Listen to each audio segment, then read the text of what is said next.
ಗುರುಗಳಿಗೆ ಸಾಷ್ಟಾಂಗ ನಮಸ್ಕಾರಗಳು. ನಾನು ಸುಮಾ ನಾಗೇಶ್ ಅಂತ. ಬಹುಶಃ ದೊಡ್ಡ ಪ್ರಶ್ನೆಗಳ ಮಧ್ಯದಲ್ಲಿ ನನ್ನದೊಂದು ಪುಟ್ಟ ಪ್ರಶ್ನೆ.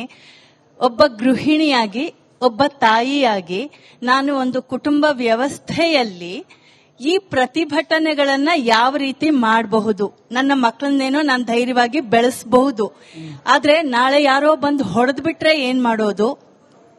ಅಥವಾ ನನ್ನ ಮನೆಯಲ್ಲಿ ಇನ್ಯಾರೋ ಬಂದು ನನ್ನ ಮಗುನ ಕಿಡ್ನಾಪ್ ಮಾಡ್ಕೊಂಡು ಹೊಟ್ಟೋದ್ರೆ ಏನ್ ಮಾಡೋದು? ಈ ಭಯಗಳ ಮಧ್ಯದಲ್ಲಿ ಮಕ್ಕಳಿಗೆ ಒಂದು ಮೂಲಭೂತವಾದ, ನೀನು ಅನ್ಯಾಯ ಇದ್ರೆ ಅದನ್ನ ಪ್ರತಿಭಟನೆ ಮಾಡು, ಅದನ್ನ ಹೇಳ್ಕೊಡೋ ಅಂತ ಶಕ್ತಿಯನ್ನ ನಾವುಗಳು ಹೇಗೆ ಬೆಳೆಸ್ಕೋಬಹುದು ಅನ್ನೋದು ನನ್ನ ಪ್ರಶ್ನೆ. ಭಯ ಮತ್ತೆ ಎದುರಿಸೋದು, ಪ್ರತಿಭಟನೆ. ಬಂದು ಯಾರು ಹೊಡೆದ್ರೆ ಏನ್ ಮಾಡೋದು, ಮಗು ನೆತ್ಕೊಂಡೋದ್ರೆ ಏನ್ ಮಾಡೋದು ಅಂತ. ಇದಕ್ಕೆ ಉತ್ತರ ಏನಂದ್ರೆ, ಶಾಂತಿನೇ ಜೀವನ ಸ್ತೋತ್ರ. ಶಾಂತಿಗಿಂತ ದೊಡ್ಡದು ಯಾವುದೂ ಇಲ್ಲ, ಸಹನೆಗಿಂತ ದೊಡ್ಡದು ಯಾವುದೂ ಇಲ್ಲ, ಅದಕ್ಕಿಂತ ದೊಡ್ಡ ಸಾಧನೆ ತಪಸ್ಸು ಯಾವುದೂ ಇಲ್ಲ. ಶಾಂತಿಯೇ ಜೀವನ ಸ್ತೋತ್ರ. ಆದ್ರೆ ಶಾಂತಿಗಾಗಿ ಯುದ್ಧ ಮಾಡಬೇಕಾಗತ್ತೆ, ಶಾಂತಿಗಾಗಿ ಯುದ್ಧ ಮಾಡಬೇಕಾಗತ್ತೆ. ಶಾಂತಿ ನೆಲೆಸಬೇಕು ಅಂದ್ರೆ, ಈಗ ರಾವಣನ ಮೇಲೆ ಯುದ್ಧ ಮಾಡದೇ ಇದ್ರೆ ಆ ರಾಮರಾಜ್ಯ ಹುಟ್ಟೋದೇ ಇಲ್ವಲ್ಲ, ಶಾಂತಿ ಸ್ಥಾಪನೆ ಆಗೋದೇ ಇಲ್ವಲ್ಲ ಅಂತ. ಸಂಸ್ಕೃತದ ಶಾಸ್ತ್ರಗಳಲ್ಲಿ ಮಾತಿದೆ, ಆತತಾಯಿ ವಧಾರ್ಹಣ. ಯಾರನ್ನೂ ಕೊಲ್ಲಬಾರ್ದು, ಯಾರನ್ನೂ ಕೊಲ್ಲಬಾರ್ದು. ಆದ್ರೆ ಯಾರಾದ್ರೂ ಆಯುಧ ಎತ್ಕೊಂಡು ನೀನು ಕೊಲ್ಲೋಕ್ ಬಂದ್ರೆ ಕೊಲ್ಲೋವನನ್ನು, ಪಾಪ ಇಲ್ಲ ಅಂತ. ಏನರ್ಥ ಅದಕ್ಕೆ? ಅವಳು ಸ್ತ್ರೀ ಇರ್ಬೋದು ಅಥವಾ ಇನ್ನೇನೋ ಇರ್ಬೋದು, ಅದು ಆ ಸಂದರ್ಭ ಬಂದಾಗ, ಅಸ್ತಿತ್ವದ ಪ್ರಶ್ನೆ ಬಂದಾಗ ಹೋರಾಟ ಮಾಡಲೇಬೇಕಾಗತ್ತೆ. ಹೋರಾಟ ಮಾಡಿದಕ್ಕಾಗಲ್ಲ ಅಂತ. ಆಗ ಎಲ್ಲರೂ ಕ್ಷತ್ರಿಯರೇ ಆ ಹೊತ್ತಲ್ಲಿ ಅಂತ.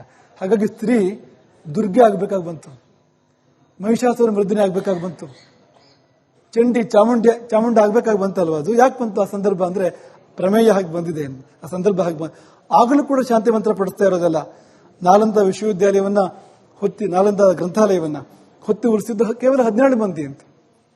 ಅಲ್ಲಿ ಸಾವಿರಾರು ಮಂದಿಯಲ್ಲಿ ಶಾಂತಿ ಮಂತ್ರ ಜಪ ಮಾಡ್ತಾ ಕೂತ್ಕೊಂಡಿದ್ರು ಅಂತ. ಒಂದು ಕೋಣೆ ಆದ್ಮೇಲೆ ಮತ್ತೊಂದು ಕೋಣೆ, ಒಂದು ಜಾಗ ಆದ್ಮೇಲೆ ಮತ್ತೊಂದು ಜಾಗ ಹೋಗಿ ಹೊಡಿತಾ ಬಂದ್ರು ಅವರೆಲ್ಲರನ್ನು ಕೂಡ ಅಂತ. ಇವರು ಒಬ್ಬೊಬ್ರು ಚೂರು ಪ್ರತಿಕ್ರಿಯೆ ಮಾಡಿದ್ರು ಕೂಡ ಉಳಿತಿತ್ತು ಅದೆಲ್ಲವೂ ಕೂಡ ಅಂತ ಶಾಂತಿ ಧರ್ಮ ಅಲ್ಲ. ಪೂಜ್ಯ ಗುರುಗಳಿಗೆ ನಮಸ್ಕಾರಗಳು. ಹಸುವನ್ನು ನಾವು ಗೋಮಾತೆ ಅಂತ ಪೂಜೆ ಮಾಡುತ್ತಿದ್ವಿ, ಆದ್ರೆ ಅದರ ಹತ್ಯೆ ನಡೆಯುತ್ತಿದೆ. ಇದನ್ನ ಎಷ್ಟು ತಡೆಯೋದು, ಯಾವ ತರ ಇದ್ ಮಾಡಬೇಕು ಅಂತ ನಿಮ್ಮ ಅಭಿಪ್ರಾಯ? ಗೋಹತ್ಯೆ ಬಗ್ಗೆ ಇದನ್ನ ತಡೆಯೋದು ಹೇಗೆ ಅಂತ ಹೇಳಿ, ಅಂದ್ರೆ ಸರ್ಕಾರಗಳು ಕೂಡ, ಒಂದ್ ಪಕ್ಷದ ಸರ್ಕಾರ ಇರ್ತಾ ಗೋಹತ್ಯೆ ನಿಷೇಧ ಮಾಡುತ್ತೆ, ಇನ್ನೊಂದು ಸರ್ಕಾರ ಬಂದ ತಕ್ಷಣ ಆ ಕಾನೂನನ್ನೇ ತೆಗೆದು ಬಿಡುತ್ತೆ. ತುಂಬಾ ದೊಡ್ಡ ಪ್ರಶ್ನೆ, ಗೋಹತ್ಯೆಯನ್ನು ತಡೆಯೋದು ಹೇಗೆ ಅಂತ. ಮೊದಲು ಗೋಹತ್ಯೆ ನಡೆಯೋದು ಯಾಕೆ ಅಂತ ನೋಡ್ಬೇಕು ನಾವು. ತಿಳುವಳಿಕೆ ಇಲ್ಲದೆ ಅಂತ. ಬದುಕಿದ್ರ ಲಾಭವೋ ಕೊಂದ್ರ ಲಾಭವೋ ಗೊತ್ತಿಲ್ಲ ಅಂತ.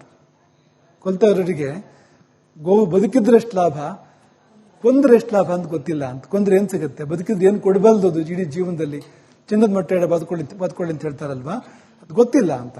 ಅದು ಯಾವತ್ತು ಗೊತ್ತಾಗುತ್ತೋ ಅದು ಗೋಹತ್ಯೆ ನಿಲ್ಲುತ್ತೆ, ಯಾವ ಕಾನೂನು ಬೇಕಾಗಲ್ಲ ಅವತ್ತು.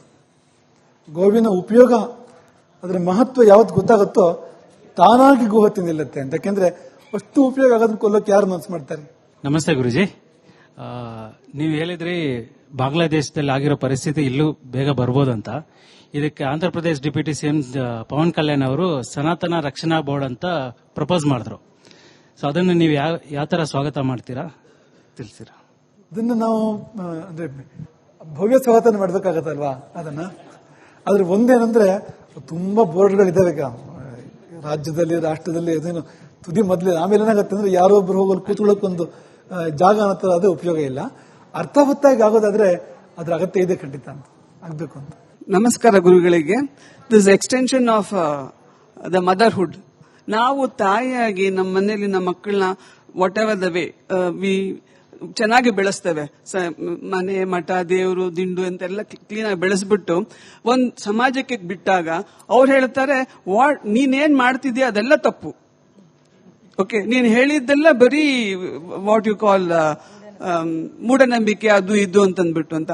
ಸರಿದೆ ಅಂದ್ರೆ ತುಂಬಾ, ಅಂದ್ರೆ ಈಗ ನೀವು ಹಿಡಿತ ಸಾಧನೆ ಮಾಡೋದು, ಬಿಗಿ ಮಾಡೋದು ತಪ್ಪು ಅಂತ ಅನ್ನೋದಕ್ಕಿಂತ ಜಾಸ್ತಿ ಅವ್ರು ಒಳಗಿಂದ ನಾವು ಸಿದ್ಧ ಮಾಡಬೇಕಾಗತ್ತೆ ಅಂತಂದ್ರೆ, ಅವ್ರಿಗೆ ತುಂಬಾ ಆಳವಾದ ತಿಳುವಳಿಕೆ ಬೆಳೆಸಬೇಕಾಗತ್ತೆ, ಬೇರು ಆಳಕ್ಕೆ ಊರ್ಬೇಕಾಗತ್ತೆ ಅಂತ. ಅದು ತುಂಬಾ ಮುಖ್ಯ ಆಗತ್ತೆ. ನೀವು ಪ್ರೀತಿ ಕೊಟ್ಟಿದ್ದೀರಿ, ಒಳ್ಳೆ ದಾರಿ ಯಾವುದನ್ನು ತೋರಿಸಿದ್ದೀರಿ, ಮತ್ತೆ ಸ್ವಲ್ಪ ಆ ಕಡೆ ಹೋಗುತ್ತೆ ಅಂತ ನೀವು ಬಿಗಿನೂ ಕೂಡ ಮಾಡಿದ್ದೀರಿ. ಆದ್ರೆ ಮುಖ್ಯ ಪ್ರಶ್ನೆ ಇರೋದು ಬೇರು ಎಷ್ಟು ಆಳಕ್ಕೆ ಹೋಗಿದೆ ಅಂತ. ಬೇರು ಆಳಕ್ಕೆ ಹೋಗಿದ್ರೆ ಗಾಳಿ ಬೀಸಿದ್ರು ಏನಾಗಲ್ಲ, ಅದು ಇಲ್ದಿರ ಹೊರಗಡೆ ಗಾಳಿ ಬೀಸಿದಾಗ ಹಾರೋಗ್ಬಿಡುತ್ತೆ, ಅದು ಉಳಿಯಲ್ಲ ಅದು ಅಂತ. ಹಾಗಾಗಿ ಬೇರೆ ಆಳಕ್ಕೆ ಹೋಗಬೇಕು ಅಂದ್ರೆ ಈ ಜ್ಞಾನದ ಜೊತೆಗೆ ಅಭಿಮಾನ ಬರಬೇಕು, ಅಂದ್ರೆ ತಿಳುವಳಿಕೆ ಜೊತೆಗೆ ಅಭಿಮಾನ ಬರಬೇಕು, ಅವನು ಎಲ್ಲೂ ಹೋಗಲ್ಲ. ಮುಸಲ್ಮಾನರ ಡೆಮೋಗ್ರಫಿ ಆ ಪಾಪ್ಯುಲೇಷನ್ ಜಾಸ್ತಿ ಆಗಿದ್ದಕ್ಕಾಗಿ ಆಟೋಮೆಟಿಕಲಿ ಮೈನಾರಿಟೀಸ್ ಹಿಂದೂಗಳ ಮೇಲೆ ದಾಳಿ ನಡೆದಿದೆ. ಅದೀಗ ಇನ್ನು ಸದ್ಯದಲ್ಲೇ ಭಾರತದಲ್ಲೂ ಬರೋ ಸಾಧ್ಯತೆಗಳಿದೆ. ನಾವು ಅದಕ್ಕೆ ಪರಿಹಾರ ಈಗ ಎಲ್ಲರೂ ಹೇಳ್ತಿರೋದು ಪಾಪ್ಯುಲೇಷನ್ ನೀವು ಹೆಚ್ಚು ಮಾಡ್ಕೊಳ್ಳಿ ಅಂತ. ಆದ್ರೆ ಅದಕ್ಕೂ ಪ್ರೊಸೆಸ್ ಇದೆ. ಈ ಇಮಿಡಿಯೇಟ್ಲಿ ನಾವು ಏನ್ ಮಾಡ್ಬೋದು, ಈಗ ಏನ್ ಮಾಡ್ಬೋದು, ಈಗ ನಮಗನ್ಸೋದು ತಕ್ಷಣಕ್ಕೆ ನಗು ಬಂತಾದ್ರೂ ಕೂಡ ಬಹಳ ಗಂಭೀರವಾದ ಪ್ರಶ್ನೆ ಗುರುಗಳೇ. ಸೋಷಿಯಲ್ ಮೀಡಿಯಾ ನನಗೆ ಗೊತ್ತಿಲ್ಲ, ಈ ಪ್ರಶ್ನೆ ಕೇಳಿದ್ರೆ ಕೆಲವರಿಗೆ ಬೇಸರ ಆಗಬಹುದೇನೋ. ಸೋಷಿಯಲ್ ಮೀಡಿಯಾದಲ್ಲಿ ಬಹಳ ಚರ್ಚೆ ಆಗ್ತಿರೋ ವಿಚಾರ ಅಂದ್ರೆ ವಿದೇಶದಿಂದ ಬಂದವರು ಇಲ್ಲಿ ರಾಜಕಾರಣಿ ಆಗ್ತಾರೆ, ಬೇರೆ ದೇಶದವರು ಇಲ್ಲಿ ವೋಟರ್ಸ್ ಹಾಕ್ತಾರೆ, ಯಾರಿಗೆ ಹೆಚ್ಚು ಮಕ್ಕಳಿದೆ ಅವ್ರಿಗೆ ಸಬ್ಸಿಡಿ ಸಿಗುತ್ತೆ, ಯಾರು ಎರಡೇ ಮಕ್ಕಳು ಮಾಡ್ಕೊಂಡಿರ್ತಾರೆ ಅವ್ರು ಟ್ಯಾಕ್ಸ್ ಕಟ್ತಾರೆ. ಇದಕ್ಕೆ ಪರಿಹಾರ ಏನು ಅಂತ, ಡೆಮೋಕ್ರಸಿ ಮೇಲೆ ವಿಶ್ವಾಸ ಹೋಗ್ಲಿಕ್ಕೆ ಈ ಡೆಮೋಗ್ರಫಿ ಚೇಂಜ್ ಕಾರಣ ಆಗ್ತಿದೆ ಅನ್ನೋದು ಇವರ ಪ್ರಶ್ನೆ ಮೂಲಭೂತ. ಅಲ್ಲ, ಇಮಿಡಿಯೇಟ್ಲಿ ಏನ್ ಮಾಡಬೇಕು ಅಂತ ಪ್ರಶ್ನೆ ಕೊನೆಯಲ್ಲಿ ಮುಕ್ತಾಯ ಆಗಿರೋದು. ಹಾಗೆ ಇಮಿಡಿಯೇಟ್ಲಿ ಒಂದು ಸಂಕಲ್ಪ ಮಾಡಬೇಕು ಅಂತ ನಮ್ಗನ್ಸುತ್ತೆ, ಒಂದು ತೀರ್ಮಾನ ಮಾಡಬೇಕು, ಒಂದು ಸಂಕಲ್ಪ ಮಾಡಬೇಕು ಅಂತ. ಯಾಕೆಂದ್ರೆ ಆ ಸಂಕಲ್ಪಗಳು ತೀರ್ಮಾನಗಳು ಜಾರಿ ಬರೋಕ್ಕೆ ಸಮಯ ತಗೊಳ್ಳಿ ಪರವಾಗಿಲ್ಲ ಅಂತ. ಈಗ ಡೆಮೋಗ್ರಫಿ ಬದಲಾಯ್ತಲ್ಲ, ಅದು ರಾತ್ರಿ ಬೆಳಗ್ಗೆ ಬದಲಾಗ್ಲಿಲ್ಲ ಅದು ಅಂತ, ಒಂದ್ ದಿವಸ ಬದಲಾಗಿಲ್ಲ ಅದು ಅಂತ. ಅವರು ಯೋಜನೆ ಮಾಡಿ ತಲೆಮಾರು ಸಾಧನೆ ಮಾಡಿ ಅದನ್ನ ಅಲ್ಲಿ ಬಂದಿರತಕ್ಕಂಥದ್ದು ಅದು ಅಂತ. ನಾವು ಮಾಡ್ಬೇಕಾಗತ್ತೆ ಕೆಲಸನ ಅಂತ. ಅಂದ್ರೆ ಆ ಡೆಮೋಗ್ರಫಿ ಮತ್ತೆ ಬದಲು ಮಾಡ್ಬೇಕಾಗತ್ತೆ ನಾವು ಅಂತ. ಮೊದಲು ಹೇಗಿತ್ತು ಅಲ್ಲಿಗೆ ಮತ್ತೆ ತರಬೇಕು ಅಂದ್ರೆ ಅದು ಆಗ ದೃಢವಾದ ನಿಶ್ಚಯಗಳು ಬೇಕಾಗ್ತವೆ, ತೀರ್ಮಾನಗಳು ಬೇಕಾಗ್ತವೆ ಅಂತ. ಸಂಖ್ಯೆ ಕೂಡ ತುಂಬಾ ಮುಖ್ಯವಾದ ವಿಷಯ. ಈಗ ಇವತ್ತು ನಾವು ಇದನ್ನ ಇತ್ತೀಚೆಗೆ ಹೇಳ್ತಾ ಇರ್ತೀವಿ, ಈ ಮಾತುಗಳನ್ನ. ಮಕ್ಕಳು ಬೇಕು ಜಾಸ್ತಿ ಅಂತ ನಾವು ಯಾವಾಗಲೂ ಹೇಳ್ತಾ ಇರ್ತೀವಿ. ಮಕ್ಕಳು ಸಂಪತ್ತು, ಮಕ್ಕಳು ಶಾಪ ಅಲ್ಲ, ಮಕ್ಕಳು ಹೊರೆ ಅಲ್ಲ. ನಾವು ಅಷ್ಟೆಲ್ಲ ಆಧುನಿಕರಾಗಬಾರ್ದು, ನಾವು ಮಕ್ಕಳು ಬೇಡ ಅನ್ನತ್ರ ಆಧುನಿಕರಾಗಬಾರ್ದು ನಾವು ಅಂತ ಹೇಳ್ತಾ ಇರ್ತೀವಿ ಯಾವಾಗಲೂ. ಯಾಕೆ ಹೇಳ್ತಾ ಇರ್ತೀವಿ ಅಂದ್ರೆ ಕೊನೆಗೂ ಸಂಖ್ಯೆಗೆ ಬಂದು ನಿಲ್ಲುತ್ತೆ ಇದು ಅಂತ ಒಂದು ದಿವಸ ಅಂತ. ಕೊನೆಗೂ ಏನು ಈಗ ಬಂದು ನಿಂತ್ಬಿಟ್ಟಿದೆ ಅಂತ. ಇವತ್ತಂತೂ ನಡೀತಿರೋದ ಸಂಖ್ಯೆ ಮೇಲೆ ಎಲ್ಲೋದು ಕೂಡ ಅಂತ. ನಾಳೆ ಒಂದು ದಿವಸ ನಮ್ಮ ಸಂಖ್ಯೆ, ನಿಮ್ಮ ಮಕ್ಕಳು ಮೊಮ್ಮಕ್ಕಳ ಸಂಖ್ಯೆ ಕಡಿಮೆ ಆದಾಗ ಅವರು ಅನುಭವಿಸ್ತಾರೆ ಇದನ್ನ ಅಂತ. ಅವರು ತುಂಬಾ ದಾರುಣವಾಗಿ ಅನುಭವಿಸ್ತಾರೆ ಅಂತ. ಇವತ್ತು ಹೇಗೆ ಪಾಕಿಸ್ತಾನದಲ್ಲಿ ಅನುಭವಿಸ್ತಾ ಇದ್ದಾರೋ, ಬಾಂಗ್ಲಾದೇಶದಲ್ಲಿ ಅನುಭವಿಸ್ತಾ ಇದ್ದಾರೋ, ಆ ತರಹ ತುಂಬಾ ಘೋರವಾಗಿ ಅದು ಅನುಭವಿಸುವಂತ ಕಾಲ ಬರುತ್ತೆ ಅಂತ. ಹಾಗೆ ಇದು ತಮಾಷೆ ಖಂಡಿತ ಅಲ್ಲ. ಇದು ಖಂಡಿತವಾಗಿಯೂ ಮಕ್ಕಳು ಜಾಸ್ತಿ ಬೇಕು. ಇಬ್ರು ಗಂಡ ಹೆಂಡತಿ ಇಬ್ಬರೇ ಮಕ್ಕಳು ಅಂದ್ರೆ ಅದು ಅಲ್ಲಿಂದ ಅಲ್ಲಿಗೆ ನಿಂತಿದೆ ಅಂತ ಅರ್ಥ, ಅಥವಾ ಅಲ್ಲಿಂದ ಅಲ್ಲಿಗೂ ನಿಂತಿಲ್ಲ ಅಂತಲೇ ಅರ್ಥ. ಯಾಕಂದ್ರೆ ಇಬ್ರು ಮಕ್ಕಳು ಬದುಕಬೇಕು ಅಂತಿಲ್ಲ, ಇಬ್ರು ಮದುವೆ ಆಗಬೇಕು ಅಂತಿಲ್ಲ, ಇಬ್ರು ನಮ್ಮ ಜೊತೆಗೆ ಇರ್ಬೇಕು ಅಂತೇನಿಲ್ಲ. ಹಾಗಾಗಿ ಇದು ಕ್ಷೀಣಿಸ್ತಾ ಇದೆ ಅಂತಲೇ ಅರ್ಥ ಅದಕ್ಕೆ ಅಂತ. ಒಂದು ಅಂದ್ರೆ ಅರ್ಧಕ್ಕೆ ಬಂತು ಅಂತ ಅರ್ಥ, ಅರ್ಧಕ್ಕಿಂತ ಕೆಳಗೆ ಹೋಯ್ತು ಅಂತ ಅರ್ಥ ಅದಕ್ಕೆ ಅಂತ.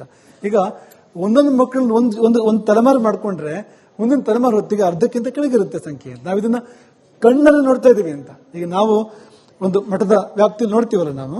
ಈಗ ಅದೇ ಹಳ್ಳಿಯಲ್ಲಿ ನಾವು ಶುರು ಮಾಡ್ಬೇಕಾದ್ರೆ ಒಂದು 25-30 ವರ್ಷ ಹಿಂದೆ ಅಂತ ಅನ್ಕೊಳ್ಳಿ, ಒಂದು ತಲೆಮಾರು ಹಿಂದೆ ಅಂತ ನಾವು ಶುರು ಮಾಡ್ಬೇಕಾದ್ರೆ ಏನಿತ್ತು, ಇವತ್ತು ಅರ್ಧ ಕೂಡ ಇಲ್ಲ ಅಂತ ಹೋಗಿದೆ ಪೂರ್ತಿ ಅಂತ. ಹಾಗಾಗಿ ಇದನ್ನ ತಮಾಷೆ ಮಾಡ್ಬೋದು, ಮಾಡೋರು ಮಾಡ್ಕೊಳ್ಳಿ, ಸ್ವಾಗತ ಇದೆ ತಮಾಷೆ ಮಾಡೋದಕ್ಕೆ. ಆದ್ರೆ ಈ ತಮಾಷೆ ಉಳಿಯಲ್ಲ. ಮುಂದೊಂದು ದಿವಸ ತುಂಬಾ ಘೋರ ಪರಿಸ್ಥಿತಿಯಲ್ಲಿ ನಮ್ಮ ಮಕ್ಕಳು ಮೊಮ್ಮಕ್ಕಳು ಇರ್ತಾರೆ, ಬೇರೆ ಯಾರೂ ಅಲ್ಲ ಅಂತ. ಸಂಖ್ಯೆ ಬೇಕಾಗತ್ತೆ ಅಂತ. ಅದಕ್ಕೆ ಬೇಕಾದ